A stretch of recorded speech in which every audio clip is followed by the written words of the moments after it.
And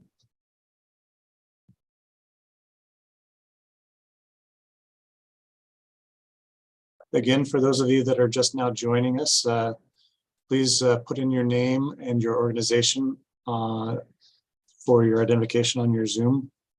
So similar to what I see with Doug Dakar for Willamette Art Center, and Lynn Takata for the Inglewood Forest Festival, and a few others. So just kind of mimic that.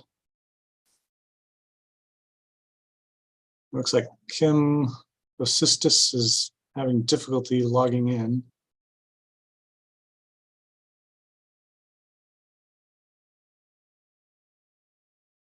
She's not able to, probably doesn't have any audio or microphone.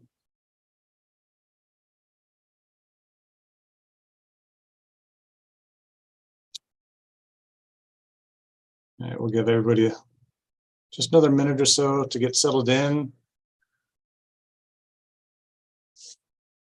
Make sure there's nobody else still trying to get in and out.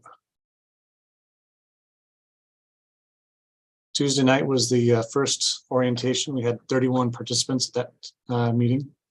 So we had a good turnout.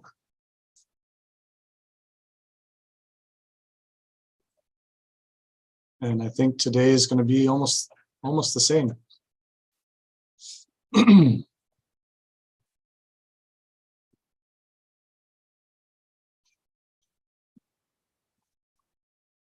Marie, I'm making a guess that that's Marie from Salem Riverfront Carousel.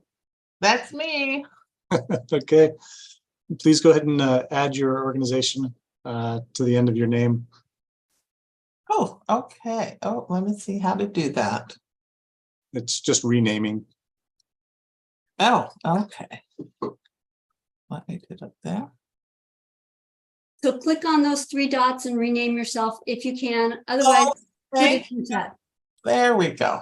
Thank you. Oh, there's Kim from the Oregon Symphony. Finally got you in there. All right. Let me check my email just in case there's anybody else that's having issues. Nope, nobody yet. So I think we're all good. All right. And you've got us streaming live to YouTube as well? Yes. Okay, good. All right, so I'll go ahead and share my screen. Welcome, everybody. Thanks for coming out this afternoon for the Cultural Tourism Promotion Advisory Board's TOT grant orientation. I'll go ahead and share my screen and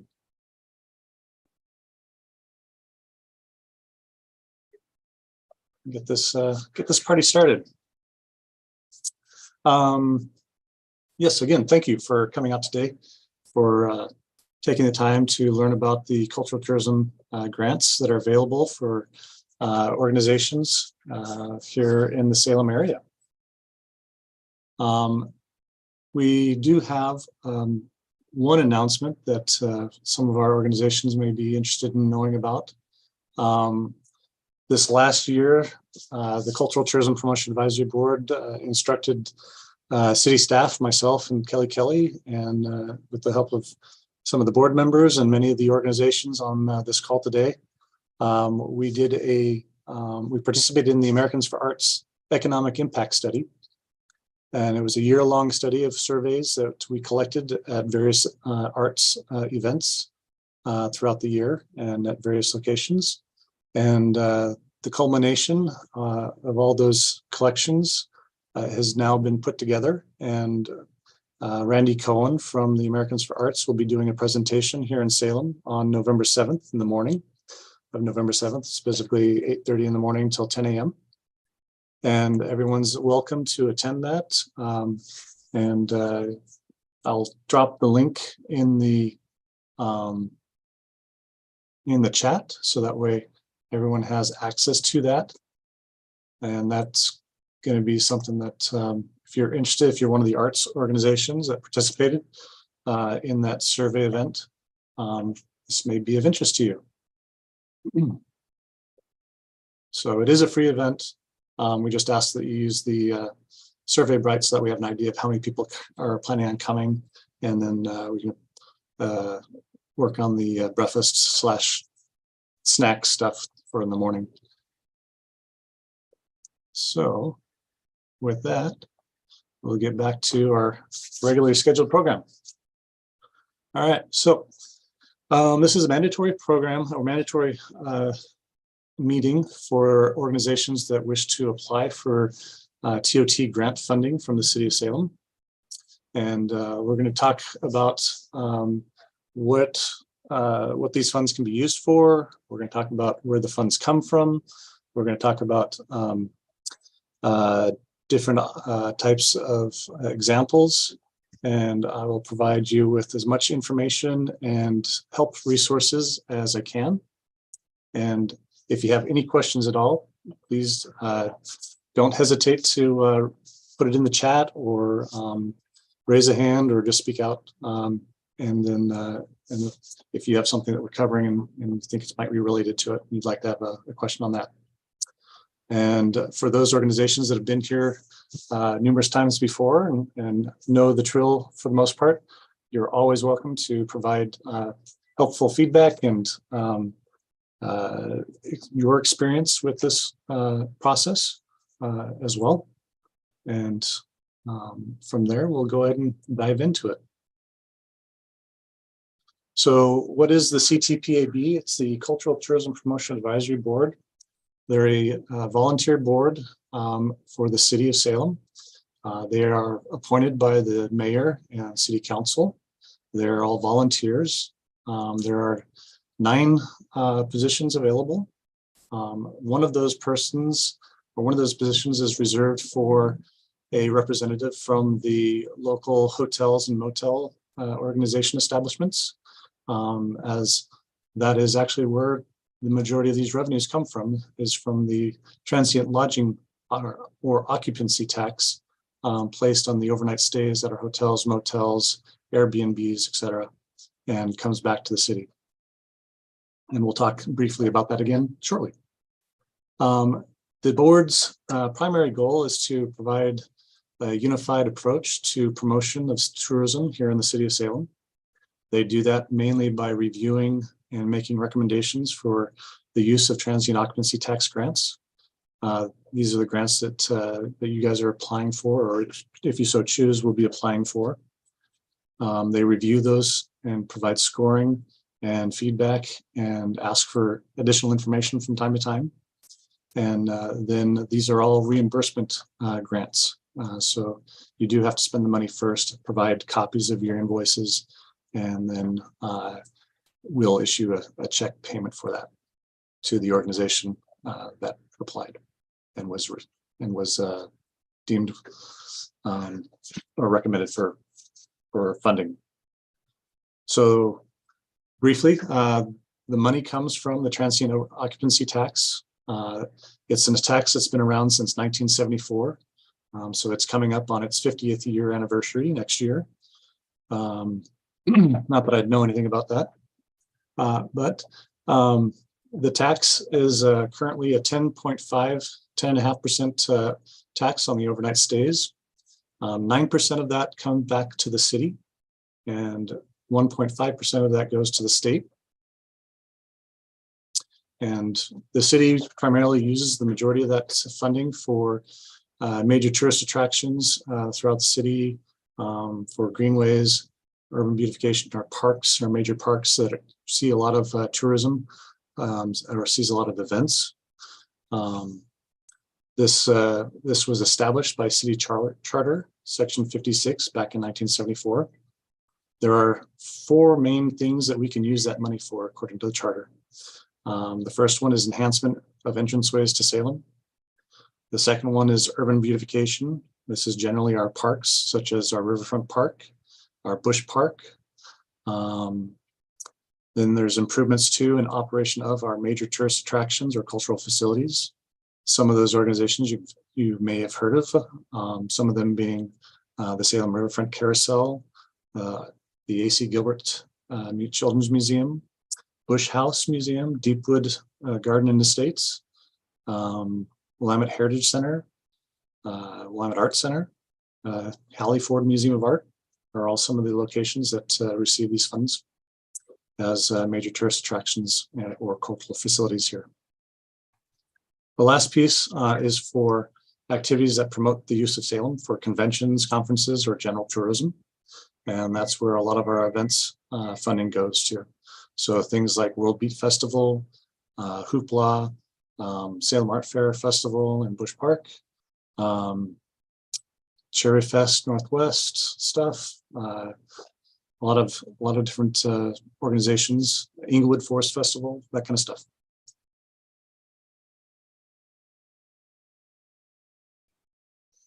The applications that you're going to be looking at are going to be for what we call the fiscal year 2025. That begins on July 1st, 2024. So about 9 months from now or so, and goes through June 30th, 2025. This is the city's fiscal year. So it follows the process and approval process of the city's funding and budget. We have 3 basic applications. The first one's for facility operators. Those are those major tourist attractions and cultural heritage locations. They receive, they have to apply for a grant each year. The second one is for the capital asset or capital improvements to those facilities, usually. And the third one are the special events and or projects that are being put together.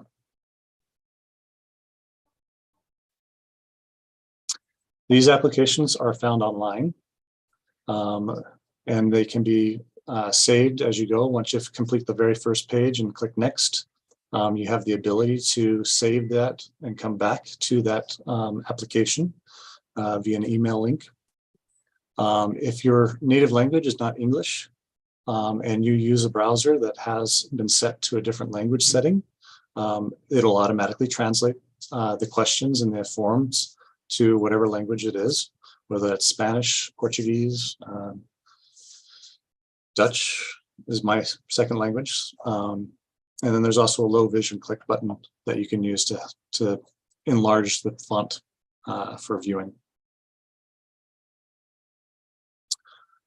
So kind of want to stop right here and just kind of throw over. So this is the City of Salem's webpage for the Cultural Tourism Promotion Advisory Board. It has the information about all these reports. And here's the webpage for the actual grants. This has the announcement for the grants and the year that they're taking place, when those grants will be made available and when those grants are due, and the announcement for the 2 meetings that we're holding. Today is the second meeting of the 2. We had the first one on Tuesday night. And then the application forms are all found right here. And just simply clicking on them will take you to the facility grant, the events grant, or the nonprofit events grant. And also has on here the link for the current grant manual. I can't stress this enough. This is a guide that's been put together for those who are filling out the applications. This has lists of all the core requirements for the applications. It actually has the application questions. So you don't have to go through the online piece first and then try and answer questions as you go through that.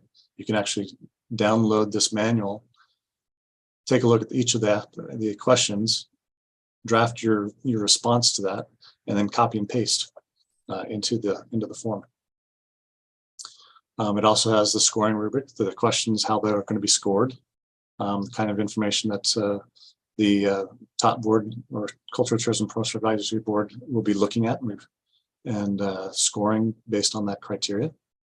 And then also report forms, examples that are also online once you've held your event or completed your project. This has those questions that are going to be on there, so that way you know ahead of time what you need to take into consideration for answering later on. This also has the main requirements, Section 56, the IRS status as a nonprofit organization, you need to supply a copy of that. And when those applications are due, which will be Monday, November 13th, 2023.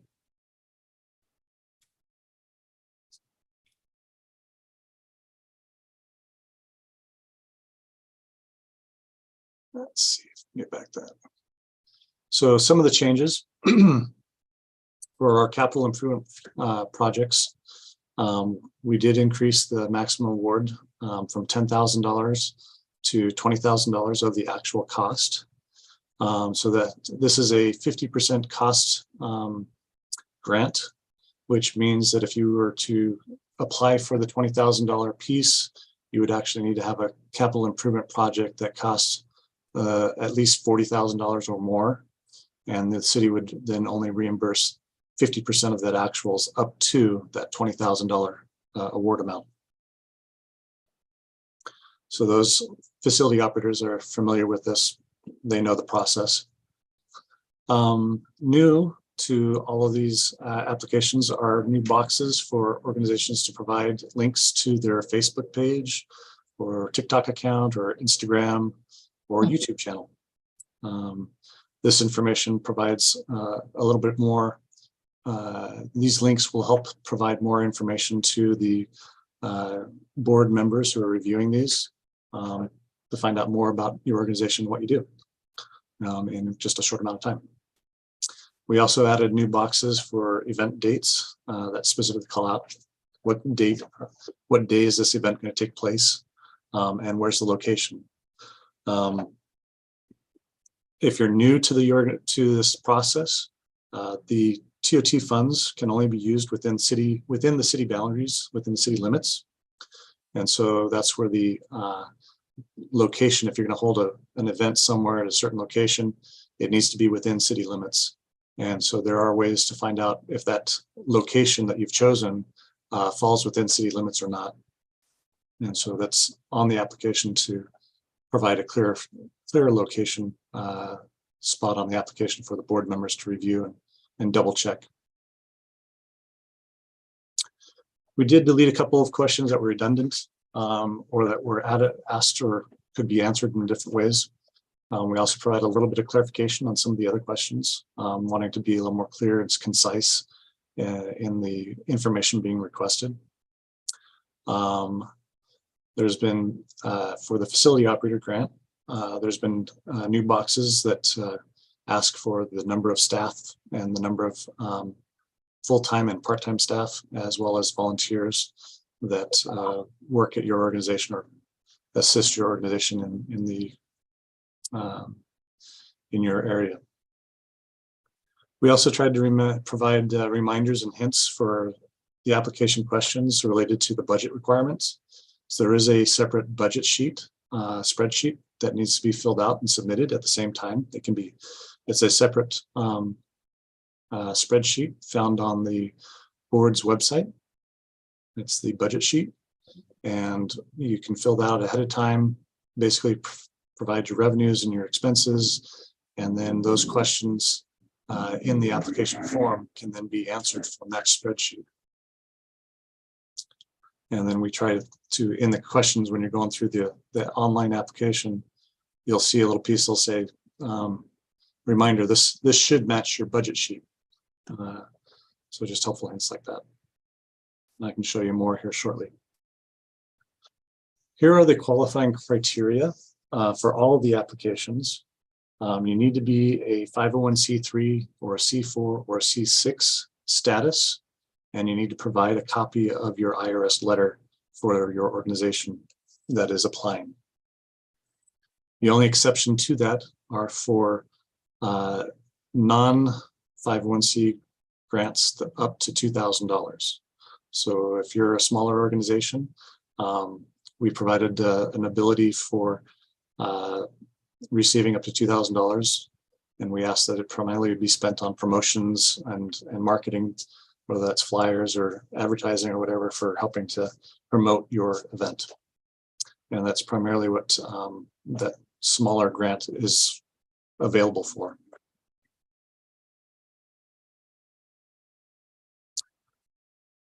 Bum, bum, bum. That question is kind of irrelevant now. The majority of your grants, especially if you're an event, it'll be falling underneath the event side of things on the charter.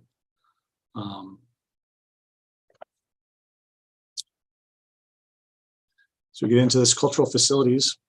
So these are our major tourist attractions and cultural facilities. These are primarily a destination for tourists visiting the city.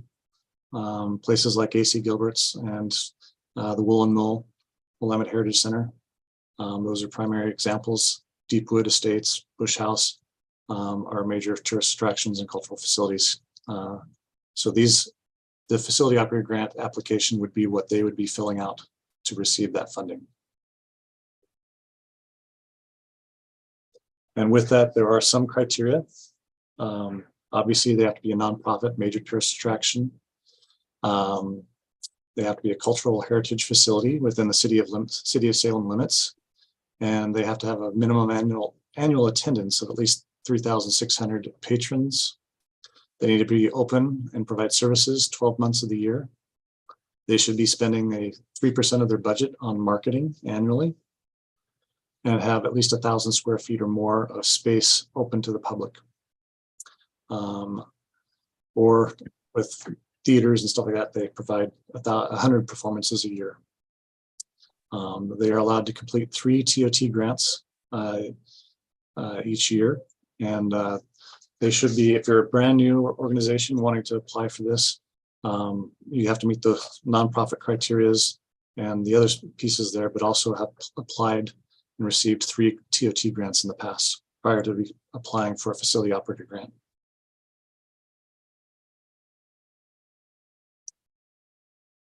Capital improvement projects can be for things such as new flooring, lighting, HVAC systems, painting, those kind of things. And it just basically has to increase the useful life or uses of the structure. And these grants are reserved for the major tourist attractions and cultural facilities.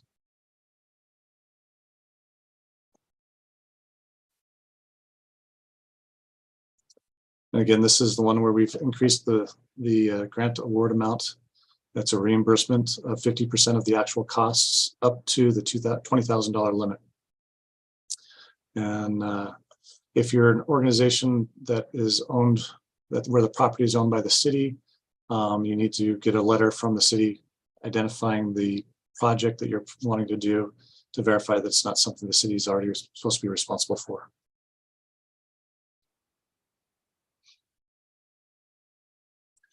On to the next one, which is probably our largest group that we have, ours for our special events. These are for performances, conferences, conventions, or other gatherings that enhance the quality of life for Salem residents and would normally draw tourists to Salem. Things like World Beat Festival is a major one. We have lots of people that come in for that. There's also projects where you can do a marketing campaign or a social media campaign project, special videos, website redesign of things that have gone on in the past, or collaborative programming with other tourism related organizations, such as like a passport program, where you have people go from one tourist destination to another tourist destination, get stamped, and then provide whatever incentive you have for them for doing that. That could be seen as a project.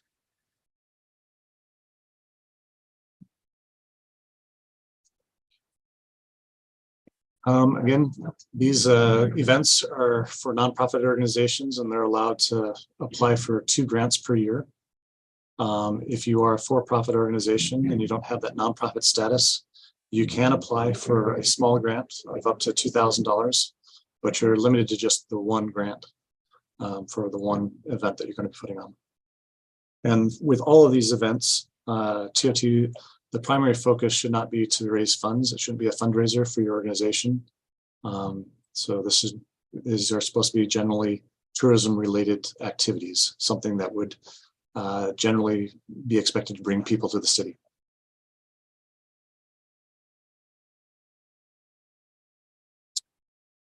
So again, just reiterating, they say it once, say it twice, 3 times. Important things to remember. For those for-profit organizations, the ones that don't have the nonprofit status of 501c3s, there's only one grant. It's usually for up to $2,000. You can do it for marketing and promotions and tourism-related projects. The events need to take place within city limits, and the timing is the event should take place between July 1st, 2024 and June 30th, 2025. You submit an online report on the event after the event's been completed. You provide copies of your invoices or bills within 60 days of having completed the event, and you submit that online on the report page. And then you'll be reimbursed for those up to the amount of the award. The applications are going to be due in about 30 days, which is November 13th, 2023.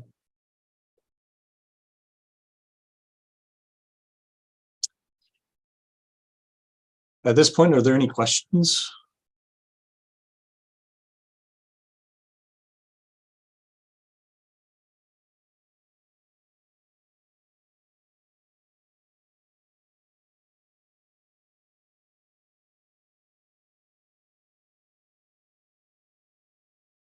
I have a quick question. Yes. Do you want paper copies or can we just scan a digital file for you? For the Reports. for the report. So the report is online, Uh-huh. and that at the end of the report, there's a upload section for the invoices, where you would upload your invoices to that. You just do a PDF of all your invoices that you're submitting. Okay. Does that answer the question you're asking? So we have to scan them in and send them in a digital format, right? Yeah. Okay. Somebody was asking about the carousel responsibility for building for the CIP grant. So Marie, that is whoever the current contract administrator is for the Riverfront Carousel. I believe at this time it's Jennifer Keller. Yeah, okay, great, thank you. So you'd need to send an email to Jennifer, tell her about the project you're wanting to do or complete, and just verify that it's not the city's responsibility. Okay, thank you. And then submit that with your application at the time you submit your application. Okay, great. Is there a 5 p.m. deadline on the due date? Yes, technically, because they are all timestamped. They come into my email once you've submitted them. So, but I am kind of lenient. So it's not exactly, if it's 5:01 or 5:10 or 5:15, there's grace given.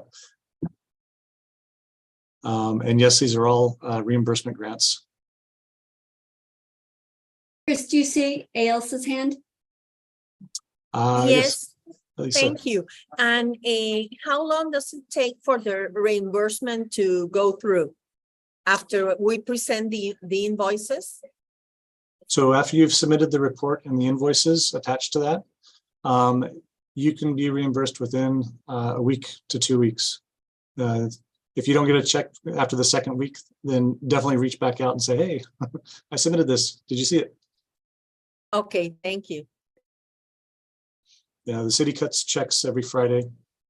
And so depending on when your report is submitted and your invoices are included with that, then they can be reviewed fairly quickly and payment can be issued usually within a week, week and a half, 2 weeks at the most. If it's past 14 days, business days, reach back out and say, hey, what happened? Okay, thank you so much. Sure. All right. Some more, if there's no other questions, I'll continue here just a little bit.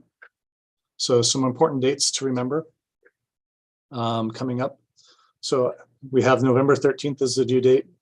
Then there will be kind of a technical review just to make sure that all the applications that were submitted, that the participants listed were active on the orientation, If there's any missing information, sometimes we'll reach back out and say, hey, this is missing, or this doesn't make sense, that kind of stuff. Then the top board, Cultural Tourism Promotion Advisory Board, will do the review. And we spread it out over 3 months. The reason being for that is there is typically, last year we had 46 or 48 applications to review. And so that does take a little bit of time. The board members go ahead and read through them, but they don't all have the time to get through every single one of those at one point in time. So during the months of December, January, and February, on the second Tuesday each month is the normal Cultural Tourism Promotion Advisory Board meeting. And at those meetings, they will be reviewing these applications. I typically send out the agenda packet the Thursday night before the meeting. And in that agenda packet, you'll be able to see which organizations are up for review for the next, for that cycle. So typically in December, we'll take and review the 9 facility operators and any capital improvement projects that they've attached or applied for. In January and February, we'll typically split the remaining 30 or 34 event grants that are being applied for. And then we'll try and notify any organization that has their application being reviewed, so that way they can join us during that meeting. The top board has requested or asked that any applicant be able to show up for that meeting when their application is being reviewed, to be able to provide any additional information if there's a board member that has questions. Once we get past the February 13th board meeting, then the board members will be submitting their scores to me for all the applications. I will then be compiling all those scores, taking averages, doing some analysis on high, low scores, tossing out low scores, tossing out high scores, and figure out what the average is of all the application scores that are received. And then at the March meeting is when all the organizations that applied will actually get the first chance to see if they're being recommended for funding. And so the March 12th meeting is a good one to either attend or watch later on the YouTube channel. That meeting, the board will take and review all the scores and make their final recommendation for approval and forwarding on to the budget committee for including in the budget. And from there, April, May timeframe, the city's budget committee will make their recommendations for approval for the city's budget. And these applications, these grants will be a part of that. And they'll move on forward to city council adoption in June. And so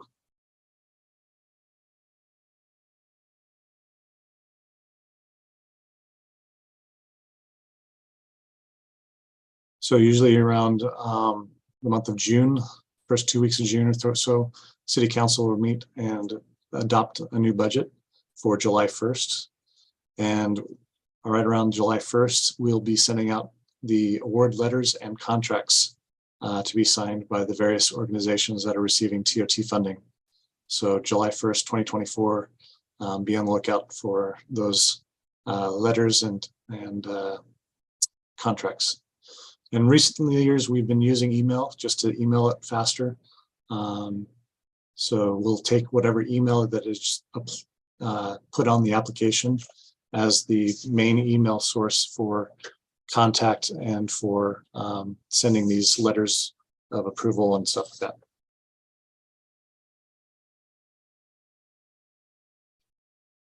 Here's my contact information for those of you who have additional questions afterwards. I'll give you guys a second to write that stuff down. And in the meantime, what I'll do is I will put in, some of you may have already seen it, but I'll go ahead and put in where the grant applications are going to be found into the chat. So that way you can have access to getting into that. And in just a second, if there's no questions, I'll be happy to walk through one of the event forms to give you guys an example of what it looks like and answer any questions you may have. I will also give you the grant manual location.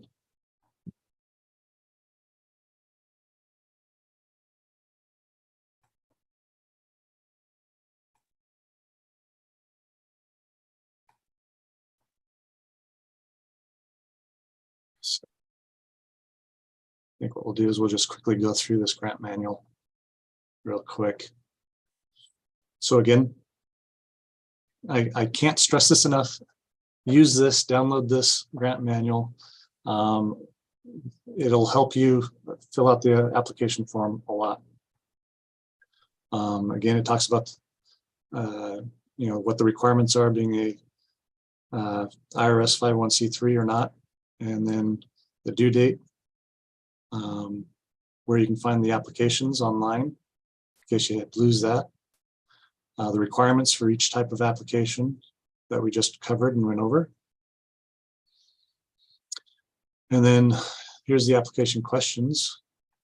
You can see where there's these are the new pieces. The red links are usually indicating new changes to the application or the questions on it. So you can see where those new changes are taking place. You can see here's the number of full-time and part-time staff added in there. Are you sharing the screen? Sorry to bother you. I can't Yes. see the, I can't see it on my phone, so I didn't know if you were sharing the Yeah, screen. Ross, unfortunately, if you're on the phone, you're not going to be able to see. You're not going to be able to see anything. Those that are connected via the Zoom link will be able to see what's being shared. So again, the application. So yeah, Ross, for you,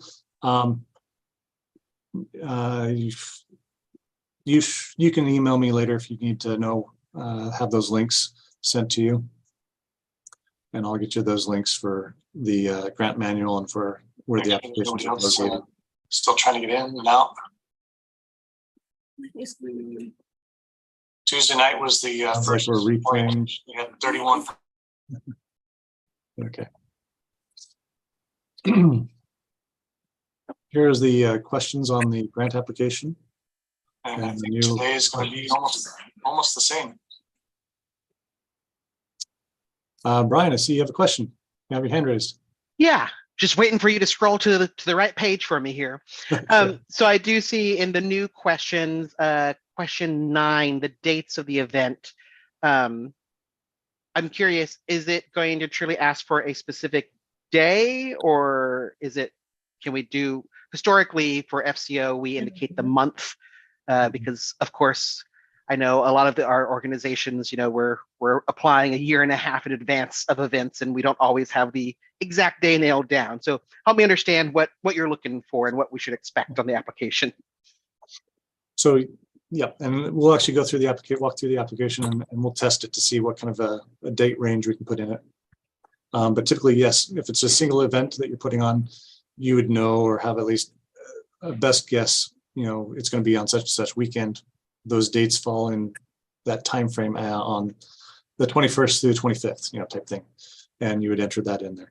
But yeah, in your case where you're doing multiple shows or multiple events over months, then yeah, that's a little more tricky. But I think the board members are pretty lenient, and they understand from your application what kind of event you're putting on, and the nature of it being, a little broader than that. But Okay. this is And I'll look to see when you walk through the application, what that looks like. Yep, sounds good. Thanks. So then back to some of the new things are in here. You won't see the deleted ones because they've already been pulled out. I forwarded the links.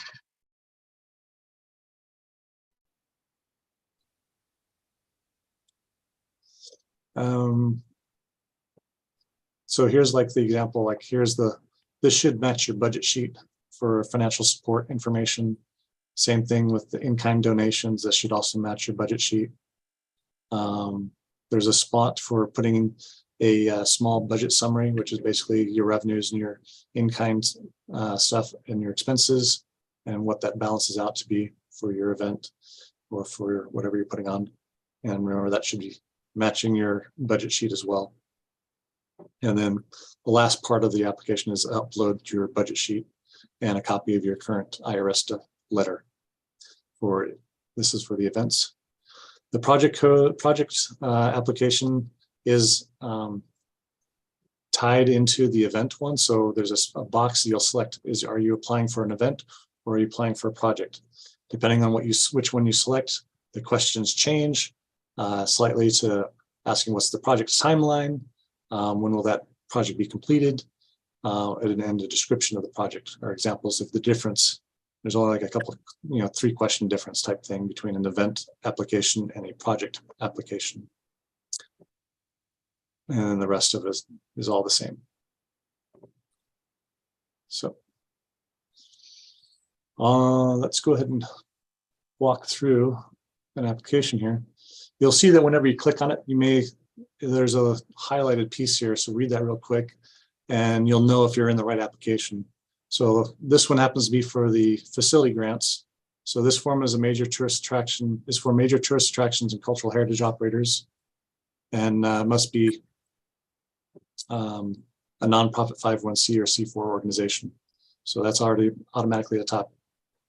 Let's see if I can get the other one here.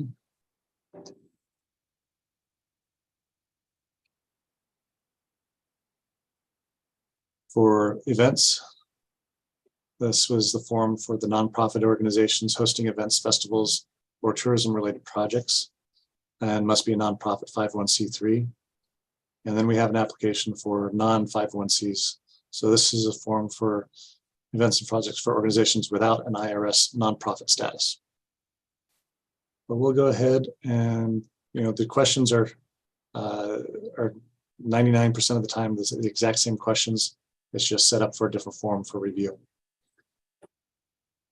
So we'll go ahead and use this one as an example. And we'll just try and quickly go through what it looks like when you start filling out your application. So let's say we want to do a disc golf tournament. Hopefully there's some disc golf players out here. And we're going to request, let's say, $10,000. And you can put in a nice formatting on it. What type of grant is that? Is it a small grant or is it a large grant?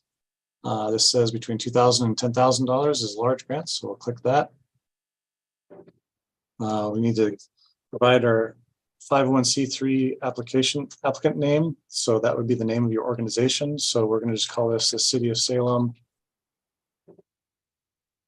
Disc Golf Association, LLC. I don't know. No, not LLC. We'll put in your tax ID number. We're going to put in the contact information. Who are we going to contact? Who's going to be your primary person that knows about this application and the grant for your organization? So it'll be myself. I'm a master chef. And then you can use a PO box or whatever.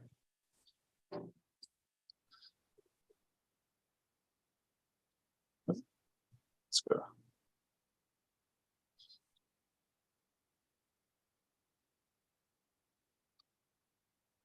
Put in a phone number.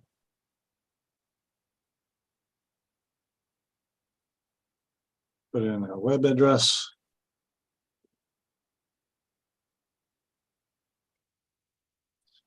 You can put in a Facebook link or whatever. If you don't have one, just put none. Instagram. Or YouTube. Disc Golf and You. With your link. Put in your email address where you want to have copy be sent and where we can contact you if we need additional information.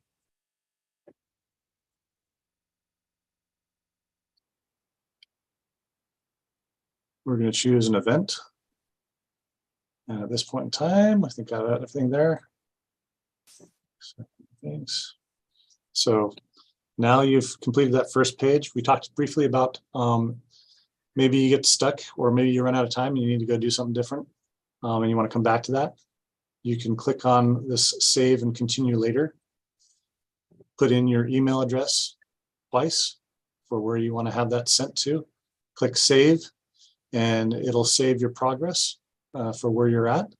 And it'll send you an email link for you to be able to get back into your application and pick up where you left off. So that could be a helpful hint right there. So James is our director.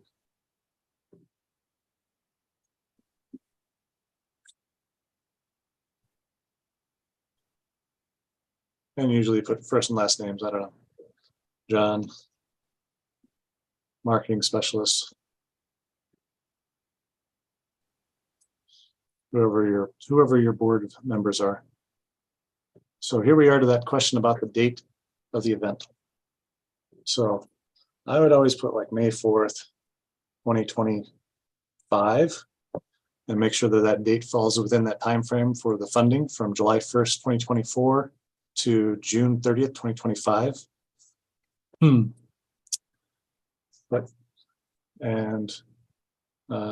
So let's go. Maybe there's a question about using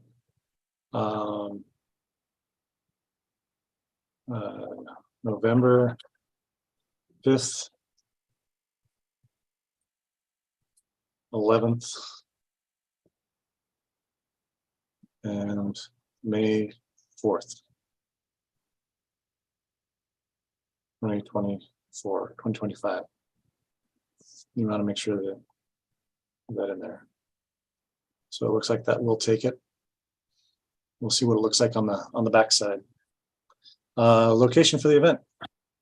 We're going to play at the Oregon State Hospital.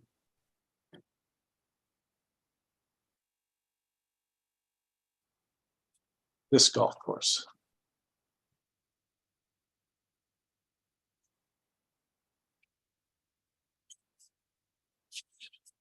Provide a description of the event. It's going to be winner take all.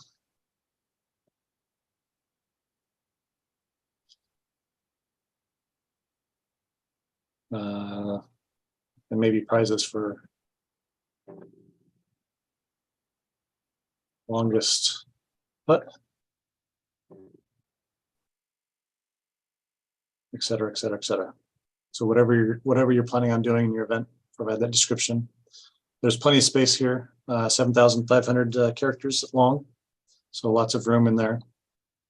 Describe in detail your marketing and promotional plans. We are going to do Facebook ads and radio ads, and then you can be specific about who they are, whatever.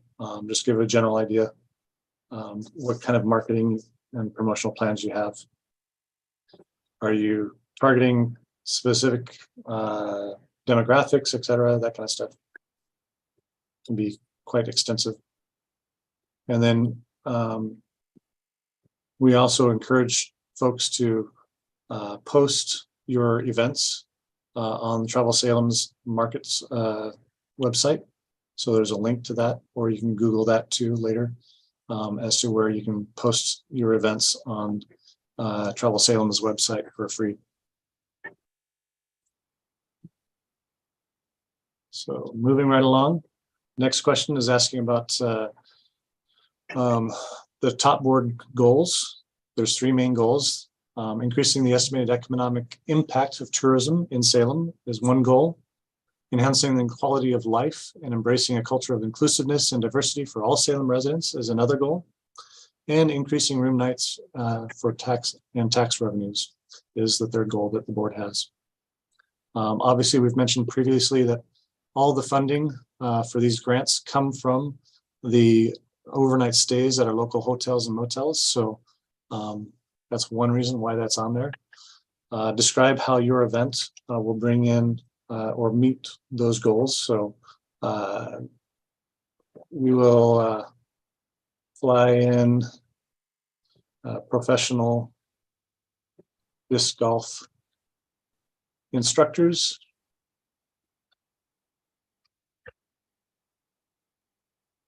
and players to enhance the quality of play. And then go on and how that works and how that meets these goals. So obviously, like a disc golf, if you fly somebody in, they're going to be having to stay at one of the hotels, that kind of stuff. Or, they're going to be able to give instructions and help those Salem residents who are wanting to play and participate get better at their game, whatever the case may be. Anticipated audience, how many people, because this is an event, the very first outcome, we asked for two main goals or whatever. So anticipated attendance, we're going to say we want 800 people to show up, and we're going to have base that off of head count with clicker and registrations for the tournament. So based on that 800 attendance, we figure that at least 500 will be Salem residents. 500 is about 63% of the 800. Of those 800, we figure maybe 300 will be out of town folks, and that is approximately 37%. So those two total to about 100% right there. The 500 and 300 next the 800.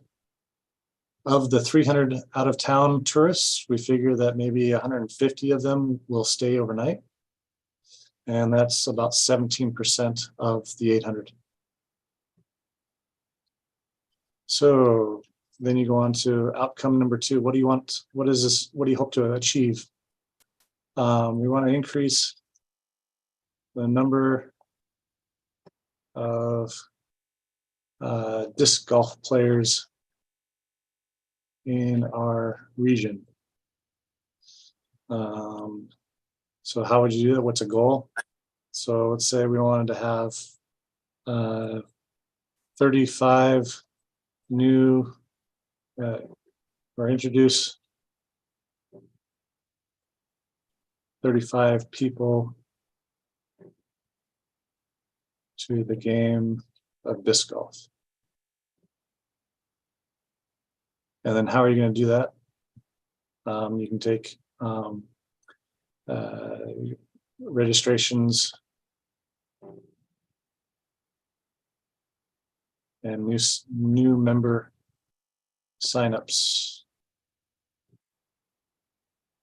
with our association.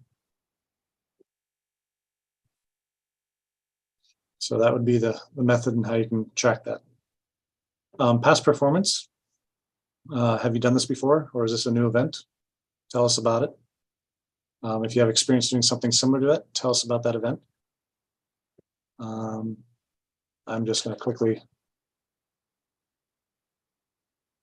This will be our 4th annual tournament in the Great Northwest.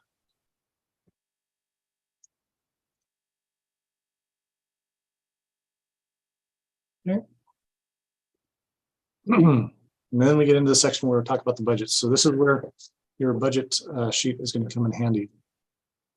And where you find that budget sheet is going to be on the Culture Tourism Promotion Advisory's webpage.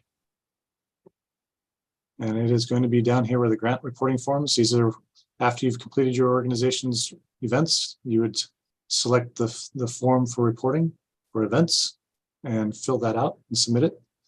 But also right here is the event budget. And you click on that and it downloads a spreadsheet. And so this is your basic budget. You have $10,000 that you propose for receiving for TOT funding. Let's say you have some sponsorships.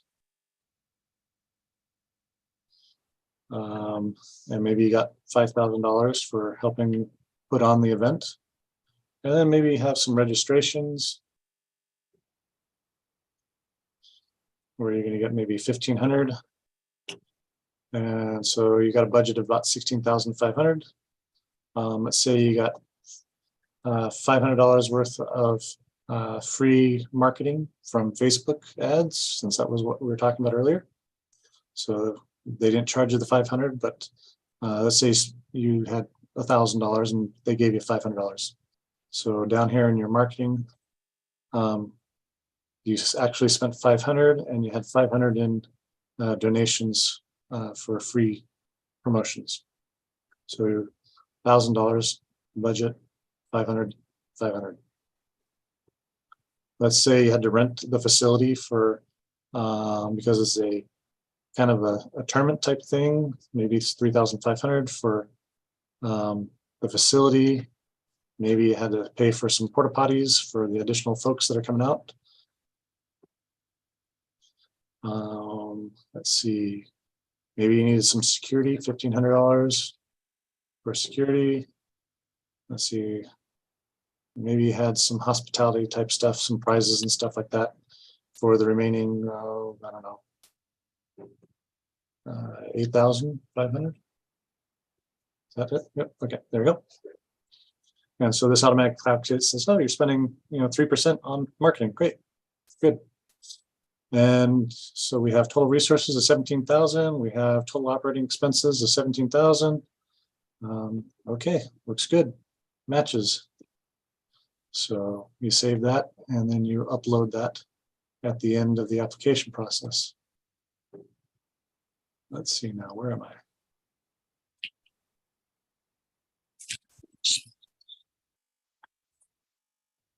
Get this to go away. There we go. Go back to the budget. Okay, so sponsorships. Let's see, we said we'd have, based on our spreadsheet, we'd have 5,000 in sponsorships.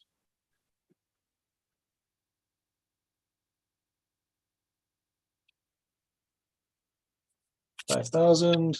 We had registration of 1,500.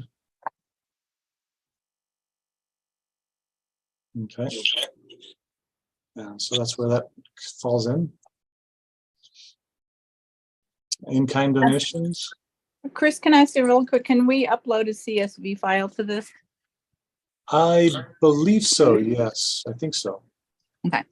For other people, that's an Excel Correct. This is, document. yeah, I believe it's JPEGs, and you can PDF it too if you need to. That'll work great too. Donations in kind,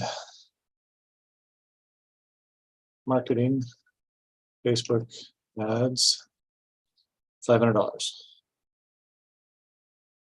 So this just gives a quick review for the people doing the review, the board members. That makes it easier for them to be able to see that. So here we have $16,500. Oh, let's put it in the right format. $sign 16,500 in kind of $500. And then that's a total of $17,000. So that matches what we have on our spreadsheet. And then the same thing here. And then the board members can go to your spreadsheet to look up the actual details of what's all included in your budget when they do the review. But this gives them a quick overview. And then just hit the next button. Here's where you would go ahead and upload your grant budget document. If you hadn't gotten it and you want to find it, you can go here and you can actually click on this link and it'll take you to a blank one that you can then fill out and format. But I've actually got one already, so just put that in there.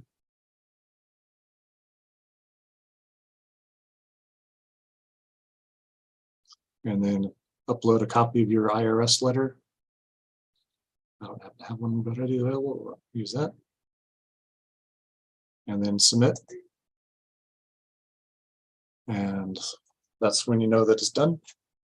And in just a second or so, I should receive a copy of it in my email box.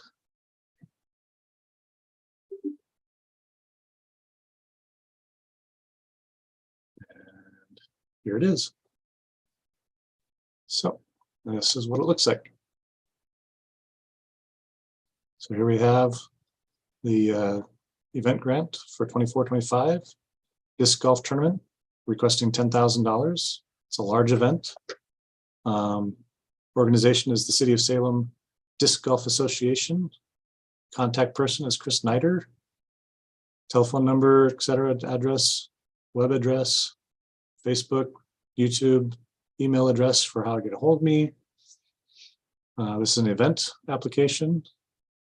So here are the the questions for the events is right here.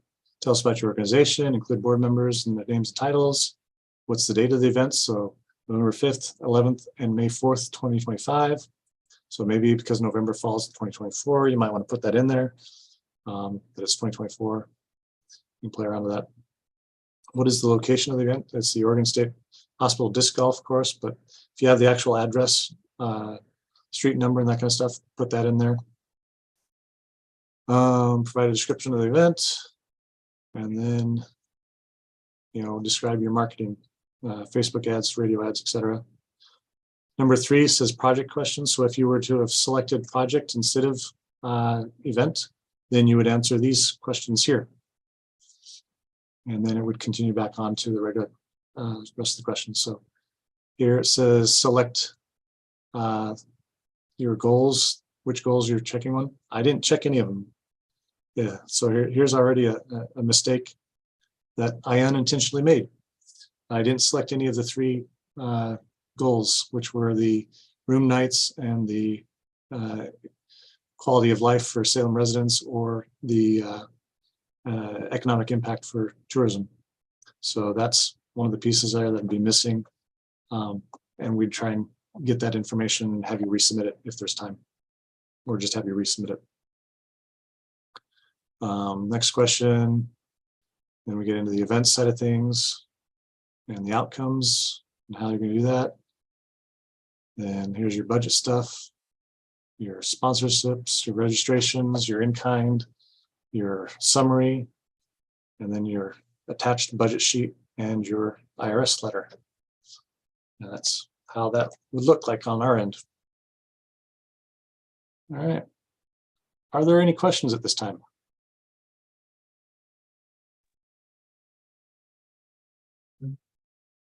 Hey, Chris, I had a few questions just as I was going through the rubric for the evaluations. And I'm wondering, is there a base threshold for a score? Like you have to score above 20 points to even be considered, or? Great question. Thanks, Zach. So yes, in the manual, let's see if you can, I'll bring that up and share that. So on page 11 of the TOT grant manual, TOT grant manual, there's the scoring rubric. So points, excellent, satisfactory, unsatisfactory. So where Zach was asking is like, if you didn't score, if the average score from those board members that scored it is less than the 18.74, then it's not considered a passing score. And so the application would not be available for funding. And I say that with a caveat. There has been, and the board reserves the right to review those scores. And if there is any funding left over, in other words, of all the passing scores, there's still more funding that is available to be given out. The board can go back to those scores for those applications that scored lower than the 18.75.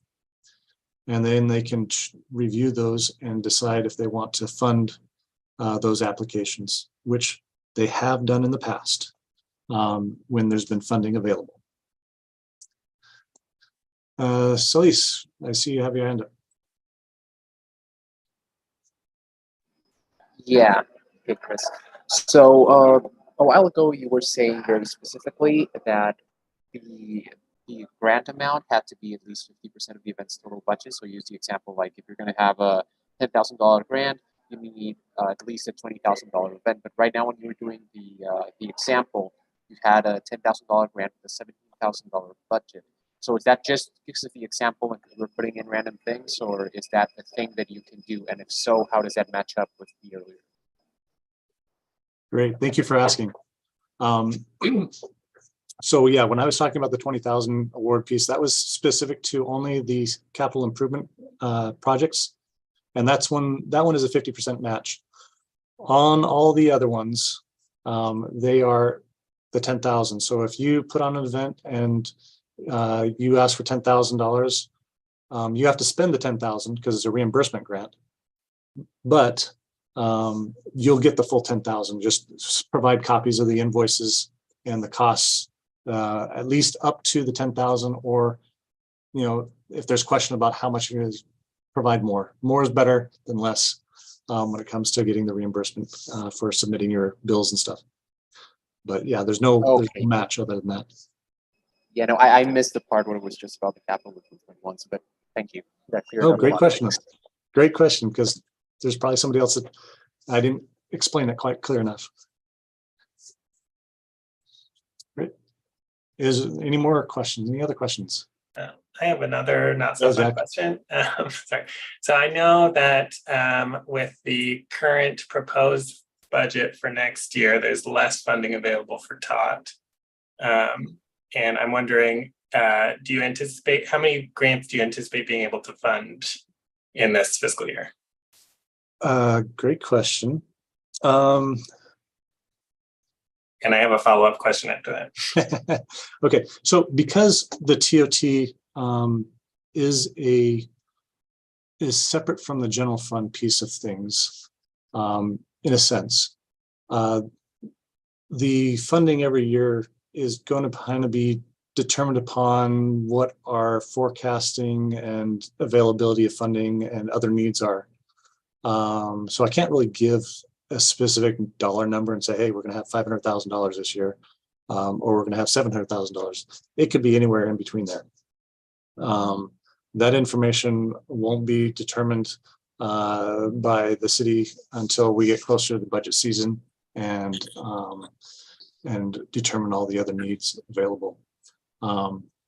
Historically, though, we've funded anywhere from $500,000 to $700,000 worth of events or grant applications. Now that funding gets split by our regulations that require 60% of that to go to our facility operators, and then up to 25% or more can go to events that take place. But for example, for last year was a record year, both in the terms of applications that we received and in terms of funding and revenues that we received. The TOT came in at 4.6 million last year, which is the highest it's been, since I've been doing this for the last 10, 11 years, 13 years. So that funding, we put in about $700,000 worth of funding for these grants last year into this current budget that we're in right now. So I anticipate it being somewhere in that ballpark. Great. I think my other question is probably irrelevant, but our organization is planning on applying for 2 grants, and I assume that they'll both be judged individually against the rubric, and if there were budget considerations for approval of both of them, they would still be scored individually and you wouldn't just say, oh, we'll only fund one of their events and then fund one of someone else's events. So each application is scored against the rubric itself. Yeah, so each application is supposed to be scored based on the rubric. On the individual application itself is how it was written, the information is provided, all that good stuff. And they do receive a score. They get a number and get ranked based on those numbers that they receive. And one organization can apply for 2 different events, and they could be totally different scores. They could be the same score or very close, similar in nature of score. But in general, yeah, they get scored individually and they are ranked based on that score. So when it comes to the funding, typically what we'll do is the funding will cover everything really that's receives a passing score, or it has in the past. If there's something on the cusp, on the edge, and the board feels like they really want to have that event funded, they can make that request to the budget committee through that process, or through the city manager to increase the funding to cover that. Usually at the end, we're looking at, if these are all $10,000 each grants versus, a $7,500 availability, and the difference being only $2,500, then there's a possibility that we can go back to the city manager and say, hey, can we cough up the extra $2,500 to fully fund this event type thing. So I have a quick question, Chris.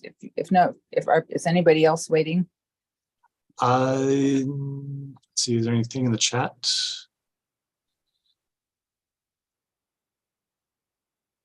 Okay, Leslie, just 1 second. I'll have you. There's one question in the chat. I probably could answer that. There's a question saying, once we've submitted and received an emailed copy of the application and then discover an error, at that time, should we correct and resubmit immediately or contact you first? So, L'Oreal, yes, if you get your copy and you take a look at it and you realize, hey, I didn't put this in there, I need to have that in there. You can go right ahead and resubmit, and then just send me an email saying, hey, please delete the first one. We noticed that this error was in there and we didn't get this in there. We'd like to have that one. So that's always perfectly welcome to do that. Okay, Leslie, what's your question? My question is, sometimes in these budgets, you may think that $5,000, $6,000, $7,000, and that's what you apply, but then you realize the grantors that you don't have that pot, or you have other goals, you want to fund more people, and then you'll make adjustments on the budget. So is that something that we need to plan for as an organization? If we apply for a certain amount and we get like 80% of it, then we'll have to make up the expenses doing other activities. Is that your advice or strategy for us? Okay, so I think there's 2 parts to that.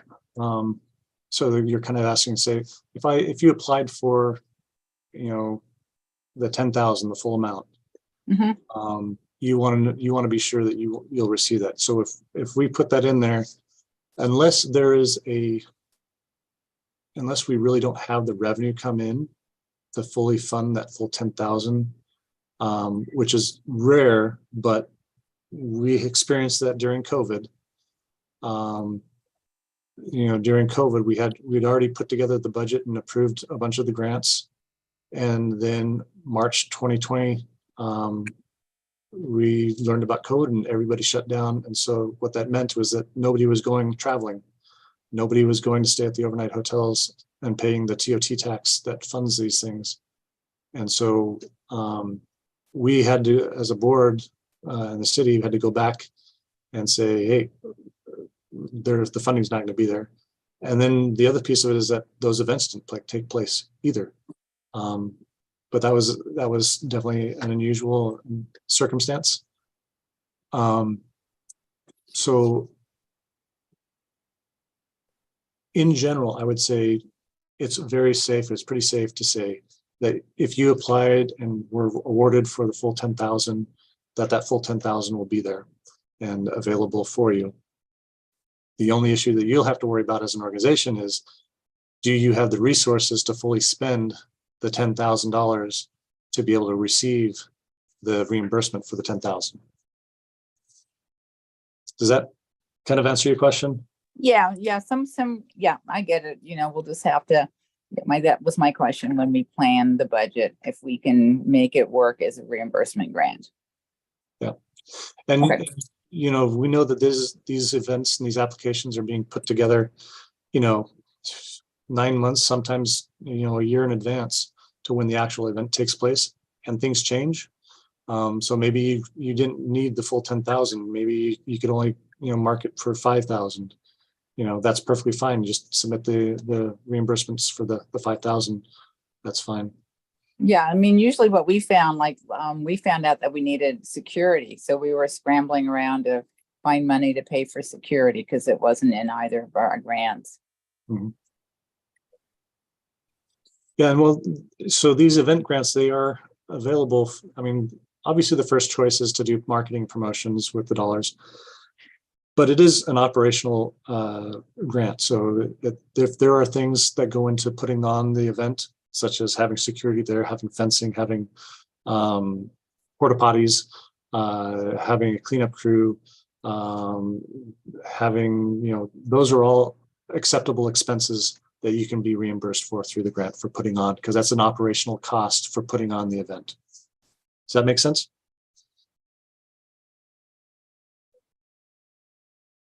The only, yes.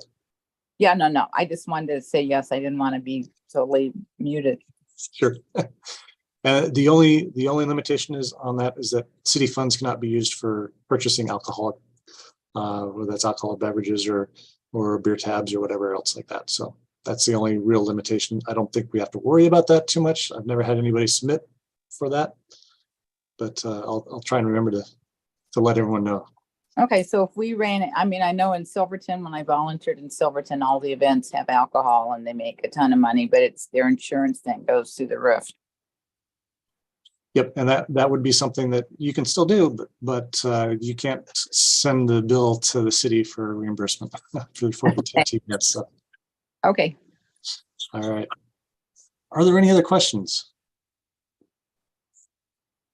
I hope that I've covered everything. If I haven't, and you have a question later, I can always be reached by email or phone, and I'm happy to answer any questions you have. So. Thanks, Chris and Kelly. Appreciate you guys and all your work. Thank you, Bob. With that, we'll let you go on about your business. Yes. All right. Thank you. Thanks, everyone. Thank you. Thank you, Chris. Thank you. Thank you. Thank you very much. Bye-bye. Thank you. Bye.